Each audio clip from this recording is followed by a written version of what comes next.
It's the Daily Kebab. Good evening, Muttonistas, and welcome back to the Daily Kebab. Now, for once in this vlog, I'm going to feature a bit of alcohol. Yes, what's that, you say, alcohol? Well, I've moved on to the city of Mardin, and high above the modern city in the old town of Mardin, there are wine shops galore here. Apparently, it's an old Assyrian or Assyriac tradition to make wine, and you can get beer here. Remember, the last place I was at, Urfa, was as dry as a desert. Quite a religious place, but now, back on form with my stomach, and back on form with the drinking.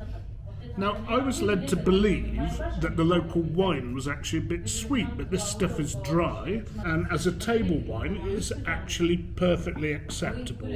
Okay, nobody's going to sell this for vast fortunes at auctions, but if I can find somewhere where I can drink this with my kebab tonight, I'll be perfectly happy. Quick slurp. Haven't heard me say that for a while, have you folks? The staff here are Kurdish, I believe, and I didn't even know there was any Kurdish tradition of wine. I'm not sure exactly who produces and grows the grapes and so on and so forth. I had enough difficulty communicating that I wanted a glass, even though a whole bottle suddenly appeared. We'll move on to the kebab shortly, but beforehand we do have the business of predicting the big game on Sunday. Not as big a game as Liverpool away at City on Thursday, but still a big game nevertheless. Now, I did mention I was not going to predict the third and fourth place playoff, and it is impossible to predict it because managers will usually rest their best players and let them return to their club and give the people who haven't had a chance to play so far a chance to play. And what you get is a fairly open, light-hearted game. Occasionally, and you might get this with Morocco actually, you get teams who bust a gut because it's the best they've ever done in this event. So if you want me to predict something, I'd guess Morocco to come third. But who am I to know whether they'll play their first team or their second team? Pretty sure Croatia will play their second team. Now, onto the main event itself, and I have to say, I've been tossing and turning thinking about what's going to happen here, and I find this match a very, very difficult match to call. At times, France have been using a mid-block, sometimes used by Mr. Klopp at Liverpool, and sometimes Argentina have done as well. So you do have two teams kind of ready to pounce on transitions and turnovers. Argentina, though, do need their fullbacks to provide them with width. I know Messi performed some magic right by the touchline towards the end of the last game, but that is a rarity because what you end up getting with Argentina is fullbacks moving up high up the pitch and then McAllister moving forward to join Messi as sort of a double number 10, which is a slightly unusual tactic. The problem, though, of course, with pushing those fullbacks up is the threat of the French counter-attack. Who's going to look after Mbappe if the fullback is at the other end of the pitch? So for that reason, I think Argentina are going to be a bit more cautious than usual.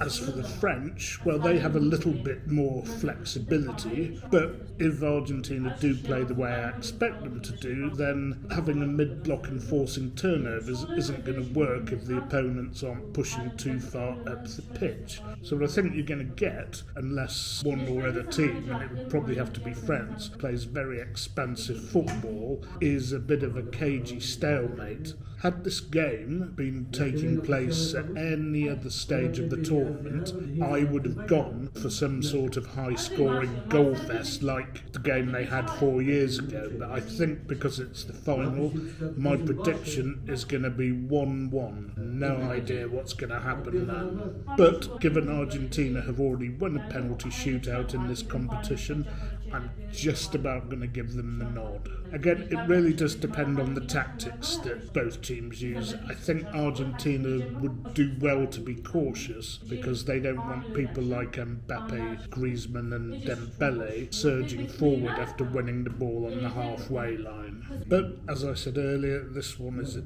difficult one to call, because you can see a situation where Argentina could run away from it if they're able to spring sudden counter-attacks, play balls over the top. But the French, even though their defence looks a little bit iffy, particularly on the Hernandez side, I think the way players like Griezmann are running back like men possessed, they'll be able to sort that out. Anyway, I could be very right, I could be very wrong. Let me know in the comments what you think is going to happen. Time to finish this glass of wine. It was a massive glass of wine, and I really don't know why he opened a bottle and brought it here. And I will bring you your daily kebab. I managed to pull myself away from that bar. I was having a good time chatting to the owner, rather bizarrely in French, and having not had anything to drink for a while, I got a little bit carried away. Fortunately, I pulled myself away, so it stayed as the daily kebab and not kebab of the next day, and I found what looks to be a very interesting restaurant selling local specialities. What worries me is there might be some live music, but hey, we'll live with that. Okay, brusque waiters trying to tell me what to order. No translation available, no Wi-Fi available. They had a QR code, but not enough phone strength or Wi-Fi strength to download it properly. So I'm going to come to the place I plan to come to tomorrow, called El Baghdadi, and find somewhere else tomorrow.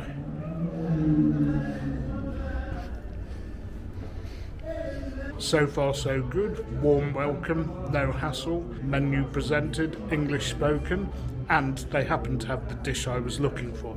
They didn't have the soup I was looking for, but food's as good as the service. I'll be coming back here anyway. Quite a nicely appointed dining room, and it is actually licensed, although I've had enough alcohol anyway this evening. We'll see over the next few days whilst I'm here, and especially for the World Cup final, but I feel as if I've gone back to Sultanahmet in Istanbul. Obviously this is a more spectacular area. There's not so much touting, but there's a bit, and the prices seem remarkably similar to the more expensive parts of Istanbul. Okay, my dish has arrived. The portion looks fairly modest. Slightly surprised that nothing actually has come with it. Having said that, I'm not that hungry anyway, and it is the dish I was really looking for here, which is lamb ribs stuffed with rice, which they have indeed taken off the bone. Now, I actually prefer meat that's on the bone to come on the bone and pick at the bones myself, but I suppose this is a more tourist-friendly version. So yeah, that's pretty good actually. The fatty pull rib meat, which is actually a bit smoky, moulds perfectly with the rice. This is an upmarket restaurant, so you'd expect it to be good. I just expect the portion to be a bit bigger. Beautifully cooked. The fat has basically smeared the top of the rice, and every biteful explosion of meaty juices, which of course makes the rice taste even better. I do think for the last daily kebab, I'll do the kebab a bit earlier, because it seems to me whilst places purport to be and are open, once you get past a certain time here, and it's 11 o'clock, the menu gets a little bit limited. Okay, I'll give it to them. That's quite a nice restaurant actually. The food was good. Maybe I just got there too late. As for most of Eastern Turkey, the information on Google was all over the place, but I got reasonably well fed anyway. By Western European standards, not pricey, about 15 quid for all that, although we're talking about a main, a water, a yoghurt drink and a tea, but for Turkey actually a bit expensive. I will go back there actually for one of my main long mutton tour videos, because I'd like to get there a bit earlier and try some of the other items on their menu. I'll be back on Sunday to give you my final daily kebab with my reaction to the World Cup final, but until then, that was your penultimate daily kebab.